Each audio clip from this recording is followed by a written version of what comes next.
পেঁয়াজুর ডালের recipe share করব। আসসালামু আলাইকুম, কেমন আছেন সবাই? সামনে রমজান মাস। এই সময়ে আপনারা যে কোনো ডাল ধুয়ে শুকিয়ে পরিষ্কার করে নিয়ে গুঁড়া করে রেখে দিতে পারবেন। 1 মাসের মতো মসুর ডাল নিয়েছি, ধুয়ে পরিষ্কার করে শুকিয়ে নিয়েছি। 100 গ্রাম চালের গুঁড়া নিয়েছি, ধুয়ে শুকিয়ে নিয়েছি। একসাথে মিক্স করে নিব। আপনারা চাইলে ছোলার ডাল, মুগ ডাল, খেসারির ডাল সব মিক্স করে একসাথে এভাবে গুঁড়া করে নিতে পারবেন। ব্লেন্ডার জারে দিয়ে দিচ্ছি, গুঁড়া করে নিব।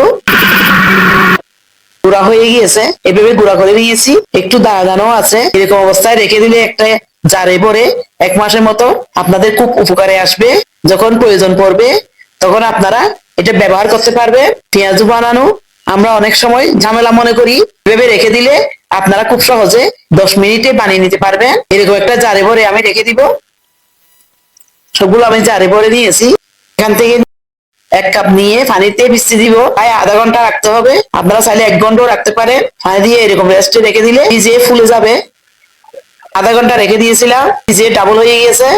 পেঁয়াজ কুচি 1 কাপ, পেঁয়াজটা একটু বেশি করে দিলে পেঁয়াজের টেস্ট বেড়ে যায়।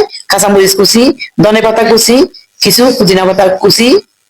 আপনারা না থাকলে স্কিপ করবেন। পুদিনা পাতা, হলুদের গুঁড়া, জিরার গুঁড়া, ধনের গুঁড়া, আদা বাটা, রসুন বাটা সব 1 চামচ করে দিয়ে দিয়েছি। পরিমাণ মতো লবণ মেখে নিব। মাখানো হয়ে গেলে একটা কড়াইতে তেল দিয়েছি। পেঁয়াজগুলো আমি আমার পছন্দ মতো বানিয়ে ভেজে নিব। করে ভেজে নিয়েছি, আমি উঠিয়ে নিব। এগুলো আমি ভেজে নিচ্ছি। তো ভাজা হয়ে গিয়েছে, এবার উঠিয়ে নিব। কতটা মচমচে হয়েছে। এভাবে খুব সহজে আপনারা বানিয়ে নিবেন। রমজান মাসে 3-4 ঘন্টা এরকম মচমচে থাকবে। সবাই ভালো থাকবেন। আল্লাহ হাফেজ।